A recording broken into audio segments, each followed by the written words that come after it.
देखो, कल हमने सीखा था कि कैसे एक गैल्वेनोमीटर को वोल्ट मीटर में एज वेल एज एमीटर में कन्वर्ट करते हैं। एक गैल्वेनोमीटर को कैसे वोल्ट मीटर और एमीटर में कन्वर्ट करना है, उसका एक क्वेश्चन किया था। क्वेश्चन हम और भी करेंगे, पर उससे पहले हम समझ रहे हैं एक नया कॉन्सेप्ट जिसे हम कह रहे हैं पोटेंशियोमीटर। पोटेंशियोमीटर बहुत इंपॉर्टेंट कॉन्सेप्ट है, और ये जनरली कई बार जब तुम्हें बताया जाता है या एक्सपेरिमेंट जब तुम करने जाते हो लैब में, तो समझ में नहीं आता। फिर रटा रटाया होता है कि हाँ इसको ऐसे करना है, ये कर लेना है, पर एक्चुअली क्या हो रहा है, क्यों हो रहा है, मतलब नहीं समझ में आता। और इसके न्यूमेरिकल्स भी जनरली तुमसे नहीं बनते। रीजन सिंपल सा है, क्योंकि ये टॉपिक ही नहीं समझ में आया, और ये है भी थोड़ा वैसा। इसको हमें step wise one by one क्या करना पड़ेगा, समझना पड़ेगा। और जब एक बार समझ में आ जाएगा तो इसको फिर तुम भूल नहीं सकते। इतना सही तरीके से ये समझ में आता है, इतना सिंपल है ये, राइट। थोड़ी देर के लिए तो इसको हटा दो कि हम पोटेंशियोमीटर पढ़ रहे हैं। सिंपल से बेसिक चीजों पे ध्यान, बेसिक चीजों पे ध्यान। मान लो तुम्हें एक सेल मिला, राइट, जिसमें रैपर वगैरह कुछ भी नहीं, मतलब तुम देख के कुछ भी उसके बारे में जानकारी नहीं बता सकते। और मैंने तुम्हें बोला कि हमें इस सेल का ईएमएफ जानना है, पोटेंशियल डिफरेंस नहीं जानना है, ईएमएफ जानना है। अब ईएमएफ के बारे में हमें पता है कि ये वो मैक्सिमम पोटेंशियल डिफरेंस है जो ये प्रोवाइड कर सकता है, लेकिन इंटरनल रेजिस्टेंस की वजह से ये उतना प्रोवाइड नहीं करता, बल्कि उससे थोड़ा सा कम प्रोवाइड करता है। इंटरनल रेजिस्टेंस जो होता है वो खुद कुछ ना कुछ पोटेंशियल क्या करता है, ड्रॉप करा देता है, which is equal to I into small r. मैंने बोला हमें इसका मैक्सिमम पोटेंशियल डिफरेंस जानना है जो ये एक्चुअली प्रोवाइड कर सकता है, भले वो प्रोवाइड करे या ना। तो सबसे पहला दिमाग में आता है कि सर इसके दोनों तरफ वोल्ट मीटर लगा दो, पर उससे एक प्रॉब्लम अराइज होता है। जैसे तुमने इस सेल के दोनों तरफ वोल्ट मीटर लगाया, वोल्ट मीटर एक सर्किट बनाएगा और ये सर्किट हो जाएगा क्लोज्ड। ये क्लोज सर्किट, क्लोज सर्किट में करंट फ्लो होगा, और जैसे ही करंट फ्लो होगा ये क्या करेगा, इतने जो भी ईएमएफ था उससे इतना पोटेंशियल ड्रॉप कर लेगा, बचेगा इतना। और जो रीडिंग वोल्ट मीटर देगा वो इसकी रीडिंग देगा, जबकि हमें जानना था ये। तो हमारा काम इसके दोनों तरफ वोल्ट मीटर लगा के नहीं चलता, क्योंकि वोल्ट मीटर को काम करने के लिए कुछ ना कुछ करंट चाहिए। अब तुम लोग सर वोल्ट मीटर का तो जो रेजिस्टेंस होता है इनफाइनाइट, तो वो कोई भी करंट ड्रॉ नहीं करता। हाँ बिल्कुल, बट वो तो आइडियल होता है। हम तो रियल केस की बात कर रहे हैं, एक्चुअल केस की बात कर रहे हैं, है ना? क्योंकि आइडियल बैटरी का भी इंटरनल रेजिस्टेंस नहीं होता, लेकिन हम यहाँ पे बोल रहे हैं इंटरनल रेजिस्टेंस है, मतलब हम रियल केस की बात कर रहे हैं। तो हमारा काम वोल्ट मीटर से नहीं चलेगा, क्योंकि वोल्ट मीटर को जैसे हमने इसमें लगाया, सर्किट क्लोज हो गया, और क्लोज सर्किट में जो पोटेंशियल डिफरेंस होता है वो उसका वोल्टेज होता है, ना कि ईएमएफ होता है। तो हमें समझ में आया कि यार इसको सर्किट में नहीं लगा सकते। अब अगर हम इसको सर्किट में नहीं लगाएं तो देख के हम ईएमएफ थोड़ी ना बता पाएंगे बिना सर्किट में लगाए। इस तरह से हम देखेंगे और हमें लगेगा यार ईएमएफ, वो हम नहीं बता सकते। तो कुल मिला के हमें ये करना होगा कि इसको सर्किट में भी लगाना हो और एक क्लोज सर्किट में लगाना हो, और इससे हम चाहते हैं करंट भी ना फ्लो। क्योंकि तुम एक बोल सकते हो सर लगा दो सर्किट, ओपन कर दो, कोई सेंस नहीं बना इसका, राइट? तो क्या करना है हमें, इसको हमें एक क्लोज्ड सर्किट में भी लगाना, और हम चाहते हैं इससे कोई करंट नहीं फ्लो, क्योंकि अगर बेटा इससे करंट फ्लो हुआ तो वोल्टेज नहीं मिलेगा, सॉरी पोटेंशियल ईएमएफ नहीं मिलेगा, हमें वोल्टेज या पोटेंशियल डिफरेंस मिलेगा जो ईएमएफ से कम। अब ये हमें करना है, राइट? ये हमें, तो उसी के लिए हम क्या कर रहे हैं, एक जुगाड़ दिखा रहे हैं, यानी क्लोज सर्किट में भी लगा रहे हैं, ये क्लोज सर्किट में भी लगा रहे हैं और इससे कोई करंट नहीं। और उसका एक तरीका है, ये तरीका तो इस तरीका है।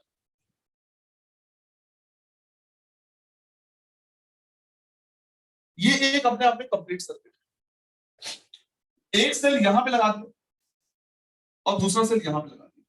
बताना जरा, ये दोनों सेल एक दूसरे का सपोर्ट कर रहे हैं या फिर अपोज कर रहे हैं? सपोर्ट कर रहे हैं, अपोज दोनों। ये दोनों एक दूसरे का क्या कर रहे हैं, अपोज कर रहे हैं।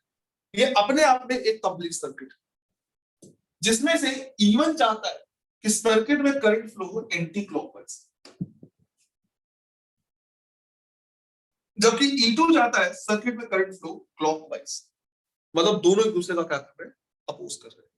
जीतेगा कौन, जिसकी वैल्यू ज्यादा हो, राइट, जिसकी वैल्यू ज्यादा हो। फॉर एग्जांपल अगर ये 10 वोल्ट है और ये 3 वोल्ट है तो इसके लिए पोटेंशियल डिफरेंस ज्यादा है, तो ये क्या करेगा, जीतेगा। और इस सर्किट में नेट 7 वोल्ट के पोटेंशियल डिफरेंस से क्या होगा, करंट फ्लो होगा। दोनों एक दूसरे क्या कर रहा है, अपोज कर रहे हैं। लेकिन अगर मान लो मैं बोलता हूं कि ये भी 10 वोल्ट है, राइट, और ये भी 10 वोल्ट है, दोनों 10 वोल्ट, तो दोनों इक्वल है। ये जाता है इस 10 वोल्ट से एंटी क्लॉकवाइज करंट फ्लो और ये जाता है इस 10 वोल्ट से क्लॉकवाइज फ्लो, दोनों इक्वल एंड अपोजिट है। इस सर्किट में कोई करंट फ्लो नहीं होगा। यही तो हम चाहते थे कि हमारा सेल एक क्लोज सर्किट में भी लगा रहे और सर्किट में कोई करंट फ्लो ना। इस तरह से हम क्या करते हैं, ऐसा जुगाड़ करते हैं कि क्लोज सर्किट में भी लगा हुआ है पर इससे कोई करंट फ्लो नहीं हो रहा। और यही जुगाड़ जो हमारा है वो पोटेंशियोमीटर है। बट अगेन अभी यहां तक हम पहुंचे नहीं, अभी तो हमें बहुत सारी चीजें समझनी है, उसके बाद हम आगे पहुंचेंगे। पर ये समझना है इसी जुगाड़ को हम बोलते हैं पोटेंशियोमीटर, कि किसी सेल को हम क्लोज सर्किट में भी लगा दें और हम उससे करंट भी फ्लो ना करें। तो उसका एक सिंपल तरीका है कि दो सेल जिनका ईएमएफ क्या हो, सेम हो, उसको अपोज में लगा, दोनों एक दूसरे का अपोज करेंगे, कोई करंट फ्लो। तो ये हुआ हमारा जुगाड़। बैक टू आवर प्रॉब्लम कि हमें जो वो मिला, बैटरी मिला, उसका ईएमएफ कैसे निकालें। तो उसके लिए हमने क्या किया, एक सेल लिया इधर, और ये जो सेल है वो स्पेशल टाइप का सेल, ये जो सेल है ये एक स्पेशल टाइप का सेल है। मतलब इसका जो वोल्टेज है वो हम क्या कर सकते हैं, चेंज कर सकते हैं। इसमें एक नॉब लगा हुआ है, हम उसको घुमाते जाते हैं, वोल्टेज बढ़ता जाता है। और जो अननोन सेल था उसको हम यहां पे लगा दें। सर्किट में करंट फ्लो हो रहा है या नहीं हो रहा है उसको जानने के लिए हमने एमीटर लगा दिया या गैल्वेनोमीटर लगा दिया, जो पॉजिटिव नेगेटिव मतलब करंट के डायरेक्शन को भी बता पाए। तो एक हमारे पास स्पेशल सेल है, इसको हम स्टैंडर्ड सेल या ड्राइविंग सेल बोलते हैं, और इसकी वैल्यू हम बदल सकते हैं। कहां से कहां तक बदल सकते हैं, ये जो हमें सेल मिला इसकी लिमिट है 0 to 10 वोल्ट, 0 से लेकर 10 तक इसकी वैल्यू चेंज कर सकते हो। और कैसे चेंज कर सकते हैं, नॉब को घुमाया तो 0 से 1 हो गया, फिर एक बार घुमाया तो 1 से 2, 2 से 3, ऐसे बदल सकते हैं। और ये वो हमारा सेल है जिसका ईएमएफ हम जानना चाहते हैं। अब थोड़ी देर के लिए मान लो ये जो सेल मिला है इसका ईएमएफ होता 5 वोल्ट, इसका ईएमएफ होता 5 वोल्ट। मान लो शुरू में इसको हमने 0 पे सेट कर रखा, इसको हम धीरे धीरे क्या कर सकते हैं, चेंज कर सकते हैं। तो जब इसकी वैल्यू 0 होगी, राइट, जब इसकी वैल्यू 0 होगी तो करंट फ्लो होगा, और किसकी वजह से, इस अननोन सेल की वजह से, क्योंकि इसका वोल्टेज ज्यादा है। तो ये जो गैल्वेनोमीटर है ये बेसिकली क्या करेगा, डिफ्लेक्शन देगा, बताएगा कि करंट फ्लो। फिर हमने क्या किया, इसकी वैल्यू को बढ़ा के कर दिया 0 से 1 वोल्ट। ये चाहता है 1 वोल्ट से एंटी क्लॉकवाइज करंट फ्लो कराए, ये चाहता है 5 वोल्ट से क्लॉकवाइज करंट फ्लो। जीतेगा कौन, हमारा अननोन सेल, क्योंकि इसका वोल्टेज अभी भी क्या है, और ये जो गैल्वेनोमीटर है वो डिफ्लेक्शन देगा। हमने इसकी वैल्यू को 1 से कर दिया 2, 2 से कर दिया 3, 3 से कर दिया 4, बढ़ाते रहते थे। इसको हम बढ़ाते जा रहे हैं 4 वोल्ट तक, इसकी वैल्यू अननोन से कम है। ये 4 वोल्ट अगर हम इसकी वैल्यू को कर देंगे तो ये चाहेगा एंटी क्लॉकवाइज करंट फ्लो कराना, और ये चाहेगा क्लॉकवाइज करंट फ्लो कराना। अगेन कौन जीतेगा, अननोन से। और हम इसमें गैल्वेनोमीटर को देखते रहेंगे और हमें पता चलेगा ये डिफ्लेक्शन दे रहा, मतलब इसमें करंट फ्लो है। लेकिन जिस मोमेंट पे हम इसे करेंगे 4 से 5 वोल्ट, राइट, इसको एक एक करके बढ़ाते गए, जैसे हमने किया 5 वोल्ट, वैसे तुरंत ही हमें गैल्वेनोमीटर का डिफ्लेक्शन 0 पे चला जाएगा। जो डिफ्लेक्शन था वो बंद हो जाएगा। जैसे ही इसने डिफ्लेक्शन देना बंद किया वैसे ही हमें समझ में आ जाएगा कि यार होना हो हमारा जो नोन सेल है, जो स्टैंडर्ड सेल है, उसने अननोन सेल को बैलेंस कर लिया, उसने अननोन सेल को क्या कर लिया होगा, बैलेंस कर लिया होगा। अब तुम बताओ इसने क्या बैलेंस किया होगा, ईएमएफ को या वोल्टेज को?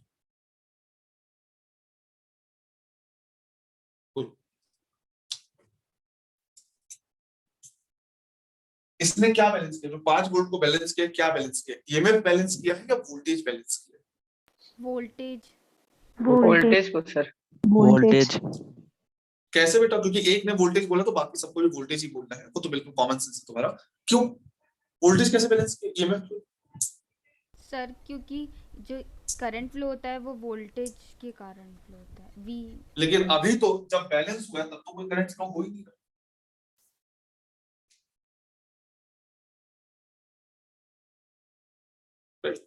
इसने क्या बैलेंस किया है? इसका ईएमएफ।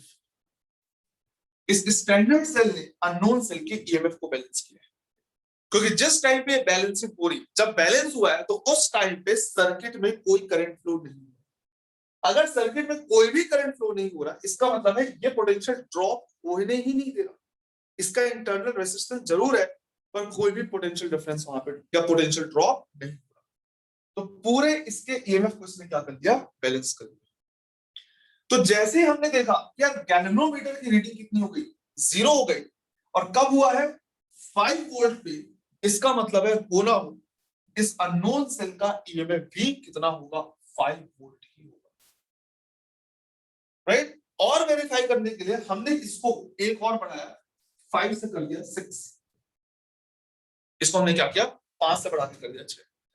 जैसे हम इसको 5 से बढ़ा के 6 वोल्ट करेंगे, वैसे ही अब ये जीतेगा, क्योंकि ये 6 वोल्ट है और ये 5 वोल्ट है, तो 1 वोल्ट से इसके अकॉर्डिंग करंट फ्लो, और अब वो करंट का डायरेक्शन बदल जाएगा। इस करंट का डायरेक्शन जब ये बदलेगा तो वो हमें वेरीफाई होगा किससे? उसको वेरीफाई कर सकते हैं गैल्वेनोमीटर से। पहले अगर ये डिफ्लेक्शन राइट हैंड साइड था तो अब ये क्या हो जाएगा? Left hand side. उससे हमें पता चलेगा कि डायरेक्शन क्या हो गया, चेंज हो गया। तो हम कहेंगे यार 5 वोल्ट पे अगर हमने इसको बैलेंस किया था, इसका मतलब है इसका ईएमएफ रहा होगा कितना? 5 वोल्ट। और ये सबसे बेसिक कॉन्सेप्ट है पोटेंशियोमीटर। हम एक ऐसा सेल ले लेते हैं, फिलहाल हम देखते हैं, एक ऐसा सेल ले लेते हैं जिसकी वैल्यू को हम वेरी कर सकते हैं, और धीरे धीरे हम उसको क्या करते हैं? बढ़ाते हैं। और गैल्वेनोमीटर से हम क्या करते हैं? उसकी रीडिंग देखते हैं। जिस टाइम पे गैल्वेनोमीटर की रीडिंग 0 होती है, हम समझ जाते हैं इन दोनों ने एक दूसरे को ईएमएफ को बैलेंस कर लिया होगा। अब इसका तो हमें नहीं पता, लेकिन इसका ईएमएफ तो हमें दिख रहा है कि हम 0 पे सेट किए कि 1 पे, 2 पे, 3 पे, 4 पे, और जिस पॉइंट पे बैलेंस, मतलब दोनों का ईएमएफ बराबर हो गया। 5 वोल्ट पे बैलेंस किया, मतलब अननोन सेल का भी ईएमएफ क्या रहा होगा? 5 वोल्ट रहा होगा। बोलो, आ रहा समझ में? Yes sir. Yes sir. Yes. चलो आगे बढ़ते थोड़ा सा। मान लो, अज्यूम करो कि जो हमें अननोन सेल मिला, इसका ईएमएफ 5 वोल्ट नहीं बल्कि 4.5 वोल्ट था, राइट? 4.5।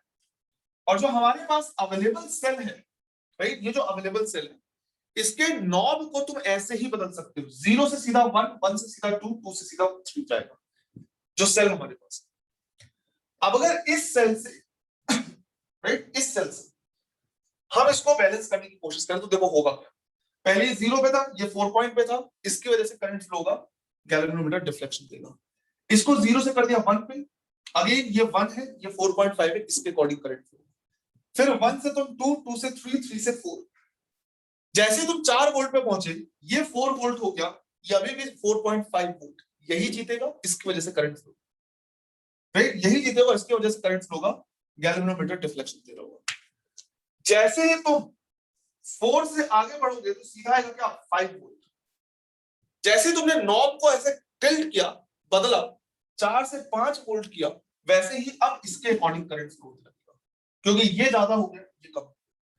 और ठीक उसी मोमेंट पे जो गैल्वेनोमीटर है, इसका डिफ्लेक्शन चेंज हो जाएगा। तो तुम्हें एक चीज तो समझ में आ गया कि जब 4 वोल्ट सेट कर रहे थे तो इसकी वजह से करंट फ्लो हो रहा था, और 5 वोल्ट सेट कर रहे हैं तो इसकी वजह से करंट फ्लो हो रहा है। मतलब 5 वोल्ट करते के साथ ये हम ज्यादा चले गए हैं, मतलब इसके ईएमएफ से ज्यादा वैल्यू करते। तो 4 और 5 में ये जो डिफ्लेक्शन था वो चेंज हो गया। तो तुम्हें एक चीज समझ में आ गया कि होना हो जो अननोन सेल का ईएमएफ है वो 4 और 5 के बीच में कहीं, क्योंकि 4 में एक जीत रहा है तो 5 में दूसरा जीत रहा है। मतलब जो अननोन सेल का ईएमएफ है वो 4 और 5 के बीच में कहीं, पर एग्जैक्टली कितना है वो तुम्हें कभी पता नहीं चलेगा, क्योंकि 4 और 5 के बीच में कितनी वैल्यूज होती हैं? Infinite. इनफाइनाइट। इनफाइनाइट वैल्यूज होती है। तो 4 और 5 के बीच में अगर इनफाइनाइट वैल्यूज हैं तो भैया कुछ भी हो सकता है, 4.1 हो सकता है, 4.2 हो सकता है, 4.11 हो सकता है। तो तुम्हें ये कभी भी नहीं पता चलेगा कि इसका ईएमएफ कितना है अगर इस तरह का सेल है। सोचो, अगर इसके जगह पे हम एक दूसरा सेल ले लेते, ऐसा सेल लेते, राइट, ये स्टैंडर्ड वाला, जिसके पास नॉब ऐसा होता जो 0 से चेंज होता 0.5, फिर 1, फिर 1.5 ऐसे, तो इसको हटाया, दूसरा सेल लगा दिया। अब इसमें जो नॉब दिया है ऐसे घुमाने वाला, तो 0 से 0.5, 0.5 से 1, 1 से 1.5 ऐसे तक। अब तुम इसको करते करते करते करते कहां तक लाए? 4 वोल्ट तक। जब दूसरा सेल यहां पे लिया आया तुमने, दूसरा सेल लगा दिया है जो इस तरह से चेंज होता है, जब 4 वोल्ट पे सेट करोगे, ये 4.5 था, राइट, वो 4 था, ये 4.5 था, इसकी वजह से करंट फ्लो, डिफ्लेक्शन दिखता रहेगा। लेकिन जैसे ही 4 से तुम इसको करोगे 4.5, वैसे ही ये सेल और अननोन सेल एक दूसरे को बैलेंस कर लेंगे, और अगर ये बैलेंस हो गया तो गैल्वेनोमीटर का डिफ्लेक्शन फिर से कितना?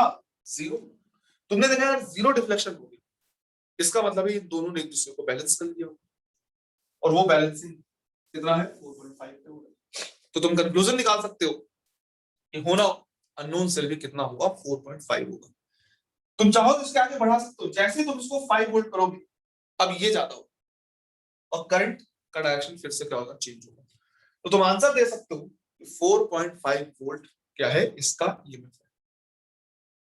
बताओ, अब एक चीज समझो, जो स्टैंडर्ड या ड्राइविंग सेल हम यहाँ पे यूज कर रहे थे, एक ऐसा था जिसमें 0 से 1, 1 से 2 हो रहा था, दूसरा जिसमें 0 से 0.5, 0.5 से 1, 1 से 1.5 ऐसे चीज हो रहा है। ज्यादा बेटर ड्राइविंग सेल कौन सा है? सेकंड वाला, राइट। सेकंड वाला क्या है? ज्यादा बेटर है, क्योंकि इसकी सेंसिटिविटी ज्यादा है। इससे हम जो 0.5, 1.5, 2.5 ये सब अननोन सेल का ईएमएफ होगा, उसको भी हम क्या कर सकते हैं? चेक कर सकते हैं, जबकि पहले वाले से हमें पता नहीं चला। लेकिन मान लो जो हमारे पास ये ईएमएफ है जो अननोन सेल, व्हाट इफ अगर ये 4.2 वोल्ट का होता, अगर मान लो 4.2 वोल्ट का होता, क्या इस सेकंड ड्राइविंग सेल से इसके ईएमएफ को कैलकुलेट कर पाते तुम? No, sir. No sir. No sir. क्योंकि ये तो 0.5 से बढ़ रहे हैं। तुम यहां से जब पहुंचते 4 वोल्ट तक, राइट, 4 वोल्ट पे सेट करते, ये 4.2 था, इसके अकॉर्डिंग करंट फ्लो था। जैसे 4 से बढ़ते 4.5 पे पहुंचते, अब ये ज्यादा हो गया तो इसके अकॉर्डिंग करंट फ्लो रहा। तो 4 वोल्ट जब सेट कर रखा था तो इसके अकॉर्डिंग करंट फ्लो रहा था, अननोन के अकॉर्डिंग करंट फ्लो रहा था, और 4.5 सेट किया तो नोन या स्टैंडर्ड के अकॉर्डिंग करंट फ्लो मिलेगा। मतलब 4 और 4.5, 4 और 4.5 के बीच में करंट का डायरेक्शन चेंज हुआ। तो तुम्हें ये तो समझ में आ गया कि इसका जो ईएमएफ है वो 4 और 4.5 के बीच में कहीं है, और अगेन 4 और 4.5 के बीच में ना इनफाइनाइट वैल्यूज है, तो एग्जैक्ट क्या है वो हमें कभी पता नहीं चलेगा। तो अगेन इससे हमारा काम नहीं चलेगा। सोचो कितना अच्छा होता हमारे पास एक ऐसा ड्राइविंग सेल होता, ऐसा स्टैंडर्ड सेल होता, जिसके नॉब को चेंज करने पे ये चेंज होता 0.1, फिर 0.2, फिर 0.3, इस तरह से। हाँ, टाइम जरूर लगता, पर अगर ये इस तरह से चेंज होता तब हम इसको पकड़ सकते थे। इससे चेक कर सकते थे या नहीं कर सकते थे? कर सर सकते कर हैं। सकते हैं। इसको हम बढ़ाते बढ़ाते कहां तक पहुंचते? 4.1 वोल्ट तक पहुंचते। 4.1 वोल्ट तक इसकी वैल्यू कम होती, ये ज्यादा होता, तो इसके अकॉर्डिंग करंट फ्लो होता। लेकिन जिस मोमेंट पे तुम इसको करते 4.2 वोल्ट, वैसे ही डिफ्लेक्शन क्या हो जाता है गैल्वेनोमीटर का? 0, और तुम बोलते इसका आंसर कितना है? 4.2। इसको अगर बढ़ाते तो अब ये ज्यादा हो गया, करंट का डायरेक्शन चेंज हो जाएगा। यहां पे अगर किसी का वोल्टेज जितना धीरे धीरे चेंज होगा, राइट। इसमें जो चेंज हो रहा है ये हर नॉब में एक वोल्ट चेंज हो रहा है, इसमें 0.5, इसमें 0.1। जितना धीरे धीरे चेंज होगा उतना बेटर होगा। बेटर कहने का मतलब ये नहीं कि हमेशा ही बेटर, वो ज्यादा सेंसिटिव होगा, वो ज्यादा सेंसिटिव होगा, वो छोटी छोटी वैल्यूज को भी क्या कर सकता है, पकड़ सकता है। 4.2 वोल्ट, 4.3, 4.4 इनको भी बदल सकता है। अब इसका ये बिल्कुल भी मतलब नहीं है कि कोई भी वैल्यू जो जितना सेंसिटिव होता है उतना बेटर होता है। सेंसिटिविटी हमेशा अच्छी नहीं होती, ज्यादा सेंसिटिव ज्यादा अच्छे होते हैं ऐसा जरूरी नहीं। बिल्कुल सिंपल सा है भैया। एक सुनार के यहाँ पे जो वो होता है वेइंग मशीन होता है, वो बिल्कुल छोटी छोटी वैल्यूज को क्या करता है, पकड़ लेता है। बिल्कुल 0.1 ग्राम, 0.01 ग्राम को भी वो क्या कर सकता है, मिलीग्राम को भी क्या कर सकता है, मेजर कर सकता है। राइट, बिल्कुल छोटी छोटी वैल्यूज को भी मेजर कर सकता है। लेकिन वो हमेशा अच्छा हो ऐसा जरूरी भैया। जब तक सोने को चांदी को तौलना है तब तक वो अच्छा है। जिस दिन बोला जाए 50 कुंटल गेहूं पड़ा है तौल डालो, तो उसका फिर कोई यूज नहीं है। उसकी सेंसिटिविटी का क्या करोगे? अगर 1 ग्राम 2 ग्राम गेहूं ज्यादा कम भी हो गया तो क्या ही करना है? समझ में आ रहा है? तो जरूरी नहीं, ये यूजफुल है, यूजफुल है, पर हमेशा ही यूजफुल हो ऐसा जरूरी नहीं। ये क्लियर कर देना चाह रहा हूं क्योंकि उसकी भी जरूरत पड़ेगी। तो ये ज्यादा बेटर है। अब ये जो चेंज हो रहा है 0.1, 0.1, 0.1 का, इसमें 111, इसमें 0.5, 0.5, 0.5, this is known as potential gradient. ऐसा ही कुछ हम सिमिलर पढ़ेंगे, पोटेंशियल ग्रेडियंट, जिसको बोलते हैं के, और के होता है V/L, वोल्टेज पर मीटर, वोल्ट पर मीटर। और इसकी वैल्यू जितनी कम हो, राइट, 1 मीटर लेंथ जाने पे ये जितना कम चेंज होगा, धीरे धीरे चेंज हो रहा है, उतना ज्यादा सेंसिटिव होगा, उतनी कम से कम वैल्यू को क्या कर सकते हैं, चेंज कर सकते हैं। तो इस मेथड में एक चीज तो मुझे समझ में आया, राइट, कि अगर ये वैल्यू जितनी धीरे धीरे चेंज होगी उतना ज्यादा सेंसिटिव होगा, उतने कम से कम हम चेंज कर सकते हैं। राइट, अगर इसको लेंगे तो ये एक तरीके का लिमिटेशन है, इसको लेंगे तो इस टाइप के सेल के लिए ये भी क्या है, लिमिटेशन। तो लिमिटेशन पहला समझ में आया कि जितनी तेजी से चेंज होगा सेंसिटिविटी उतनी कम हो जाती है। और अगर कोई सेल 4.11 वोल्ट, 4.2, 4.3 ऐसा तो उसको चेक कर, पहली लिमिटेशन। दूसरा एक और लिमिटेशन, हमने बोला कि हमने जो स्टैंडर्ड सेल लिया वो 0 से कहां तक चेंज हो सकता है, 10 वोल्ट तक चेंज हो सकता है। मतलब मैक्सिमम वैल्यू कितनी, 10। व्हाट इफ ये जो बैटरी मिला ये 14 वोल्ट का होता, मान लो ये जो अननोन सेल मिला वो 14 वोल्ट। अब क्या तुम इस सेल से इसको बैलेंस कर सकते हो? No sir. No sir. No sir, कभी भी वो बैलेंस नहीं होगा, कभी बैलेंस नहीं होगा। तुम इसको 0 से 1, 2, 3 करते जाओ, या 0.1, 0.2, 0.3 कितने भी दिन मैक्सिमम पहुंचोगे 10 वोल्ट तक, 10 वोल्ट तक भी पहुंच जाओगे, उसके बावजूद इसको बैलेंस नहीं कर पाओगे। ये 14 करेंट से तो तुम्हें पता ही चलेगा। तो लिमिटेशन हमें समझ में आया कि जो ड्राइविंग सेल है इसका मैक्सिमम वोल्टेज ज्यादा से ज्यादा होना चाहिए, क्योंकि अगर ये वैल्यू कम हो और अननोन तो अननोन है, और अननोन सेल का ईएमएफ अगर ज्यादा होगा तो बैलेंस नहीं होगा। राइट, तो दो चीजों में हम अटक गए, एक तो यार इसकी वैल्यू भी काफी ज्यादा रखती है, और दूसरा धीरे धीरे चेंज भी करना है। समझो, वैल्यू भी काफी ज्यादा रखता है 0 से 100, 200 तक का, और धीरे धीरे चेंज करना है। ये दो चीजें, यही बेसिक कॉन्सेप्ट है, यही कॉन्सेप्ट है पोटेंशियोमीटर का। हम एक ड्राइविंग सेल ले लेते हैं, राइट, दूसरा अननोन सेल ले लेते हैं, गैल्वेनोमीटर लगा देते हैं और डिफ्लेक्शन देखते हैं, जहां पे बैलेंस हो जाता है हम बोलते भैया इसका ईएमएफ। बड़ी दिक्कत है यहां पे, इस तरह का कोई सेल अवेलेबल नहीं होता हमारे पास, ऐसा सेल नहीं होता हमारे पास, राइट, कि तुमको एक सेल और सोचो रहेगा तो कितना बनाएंगे, क्या इस तरह का सेल ही बनाते रहेंगे क्या हम, 0 से 100, 0 से 200 ऐसे करके, जो धीरे धीरे बदल रहा है। 0 से 10 तक का भी है तो 10-12 सेल रखना पड़ेगा अलग अलग, एक जो बेचारा 1 से 2, 2 से 3 बदले, फिर एक 0.1, 0.2, फिर एक 0.01, 0.02, ऐसा नहीं करते। तो इस तरह का सेल नहीं होता, पर कॉन्सेप्ट यही। अगर इस तरह का सेल नहीं है तो अब अगेन जुगाड़, इसका भी जुगाड़ है, और इस सेल का जो जुगाड़ है यही पोटेंशियोमीटर है हमारा, और कॉन्सेप्ट यही है जो हमने अभी पढ़ा है। और ये सेल अगर हमारे पास ऐसा होता तब तो हमारा काम चल ही गया था, इस तरह का सेल नहीं होता। और इसी के जुगाड़ को हम बोलते हैं पोटेंशियोमीटर। अब इसको भी समझो एक एक करके, बिल्कुल सिंपल, बिल्कुल सिंपल।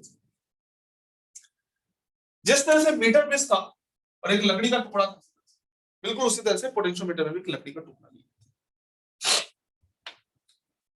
और एक स्टैंडर्ड सेल लगा दिया ऐसे, या फिर इसी को हम ड्राइविंग सेल भी कहते हैं, क्योंकि ये पूरे सर्किट को ड्राइव करता है, पूरे सर्किट को करंट प्रोवाइड करता है।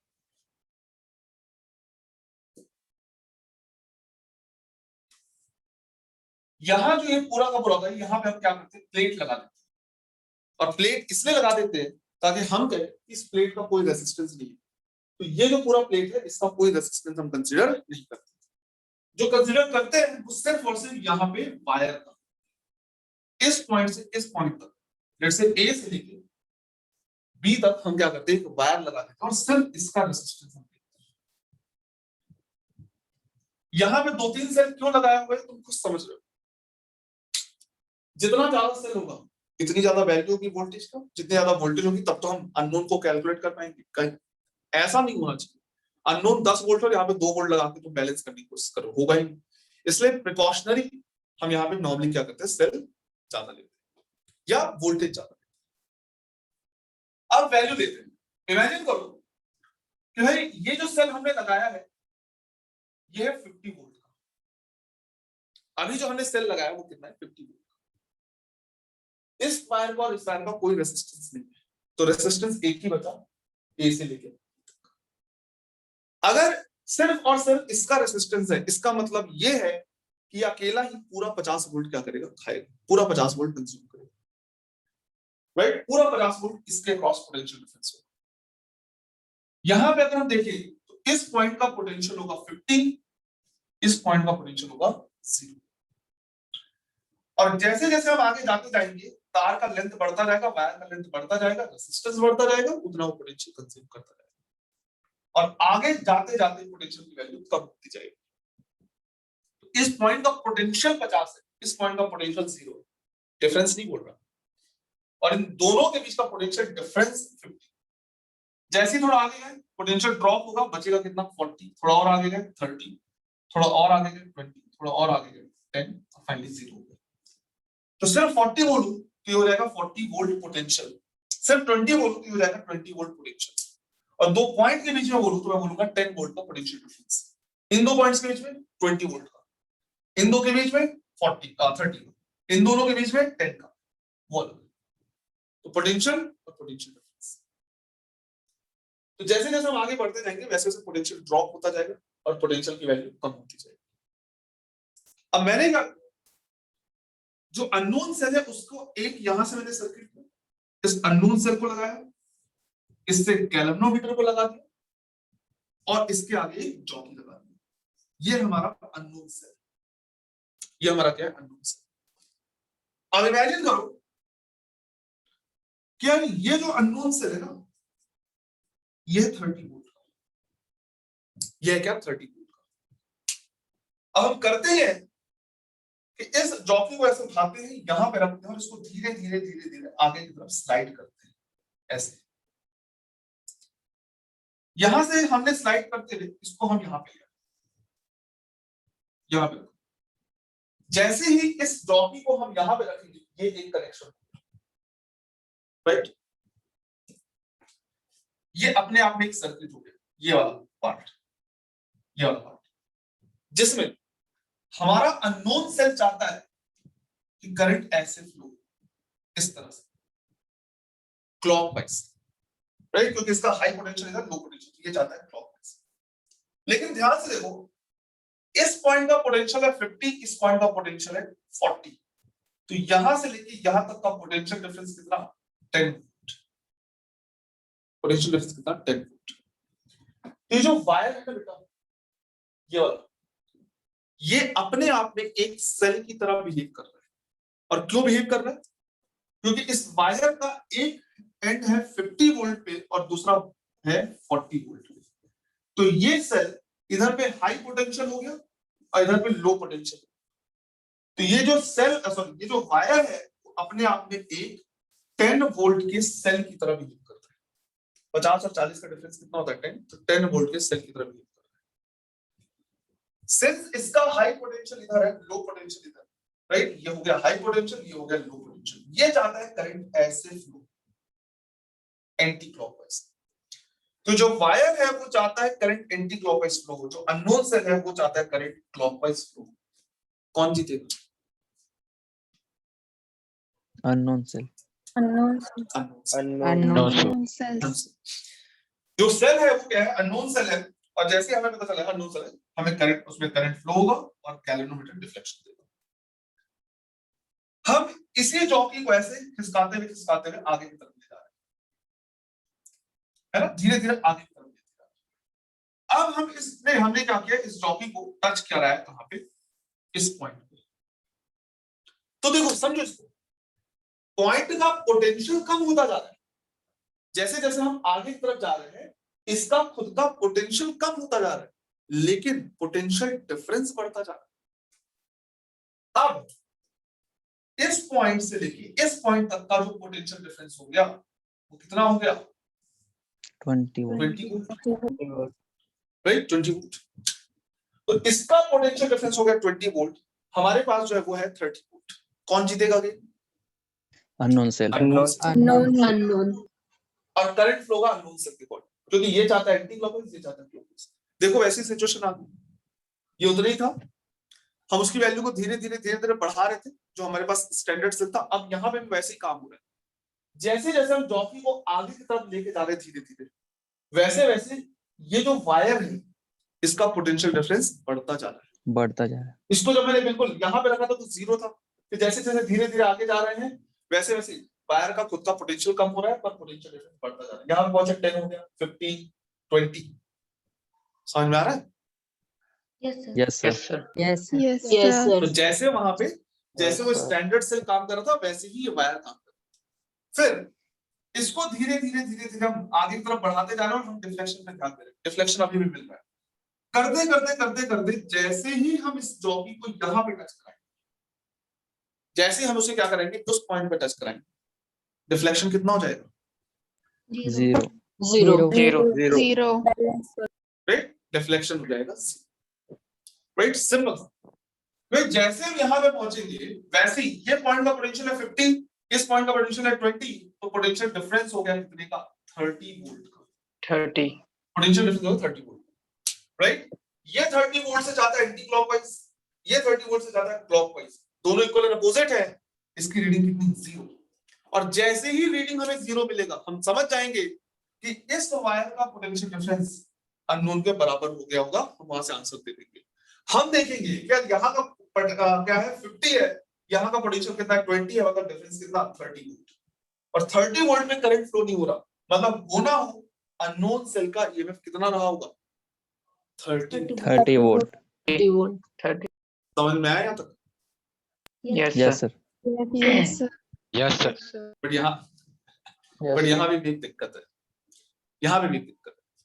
अब तार में इस तरह से 50, 40, 30, 20 लिखा रहता है क्या? No sir. लेते हैं, राइट, जो वायर हम लेते हैं, हाँ हमें पता है कि पोटेंशियल डिफरेंस में ड्रॉप हो रहा है, उसमें दिखता है क्या 50 वोल्ट या 40 वोल्ट या 30 वोल्ट? नहीं। बट हाँ ये दिक्कत होगी, लेकिन हाँ हम उसको भी क्या कर सकते हैं, सॉल्व कर सकते हैं, वो भी हो सकते हैं, कोई दिक्कत। हमें एक चीज समझ में आया, समझो एक चीज तो हमें समझ में आ गई कि जैसे जैसे हम वायर का लेंथ बढ़ाते जा रहे हैं वैसे वैसे इसका पोटेंशियल डिफरेंस भी बढ़ता जा रहा है। जैसे जैसे हम वायर का लेंथ बढ़ाते जा रहे हैं वैसे वैसे पोटेंशियल डिफरेंस बढ़ता जा रहा है। रीजन सिंपल है, लेंथ बढ़ाने पे रेजिस्टेंस बढ़ेगा, रेजिस्टेंस होगा तो V जो होगा IR, V equal to IR, वो भी क्या होता जाएगा, बढ़ता जाएगा। रेजिस्टेंस बढ़ेगा तो वोल्टेज बढ़ेगा, पोटेंशियल। तो इसको भी सर्कमवेंट करने के लिए, इसको भी वो करने के लिए, मतलब सॉल्व करने के लिए हम एक सिंपल सॉल्व लेते हैं। अब इसको 2-3 अलग अलग टाइप के न्यूमेरिकल आते हैं, राइट, 2-3 अलग अलग टाइप के न्यूमेरिकल आते हैं। सबसे पहला न्यूमेरिकल सबसे सिंपल टाइप का है, राइट। जो पहले टाइप का न्यूमरेटर वो सबसे सिंपल टाइप का है। क्या यहां पे भी एक क्या करेगा, पहले वो नॉन सेल लगा, यहां पे भी क्या करेगा, सबसे पहले वो नॉन सेल लगाएगा जिसका ईएमएफ हमें पता हो, और उसको क्या करेगा, बैलेंस करेगा और लेंथ मेजर कर लेगा। इसके नीचे भी एक स्केल लगा होता है, इसके नीचे भी एक स्केल लगा होता है जिससे हम लेंथ को क्या करते हैं, कैलकुलेट करते हैं। और वो बोलेगा देखो ऐसा है यार, नॉन सेल इतने लेंथ पे बैलेंस हो रहा है तो अननोन सेल इतने लेंथ पे बैलेंस हो रहा है, तो दोनों का रेशियो ले लो। समझ में आ रहा है? Yes, sir. Yes. राइट। तो सबसे पहला टाइप का जो क्वेश्चन आता है वो क्या करता है कि यहां पे एक नॉन सेल लगाता है। एक मिनट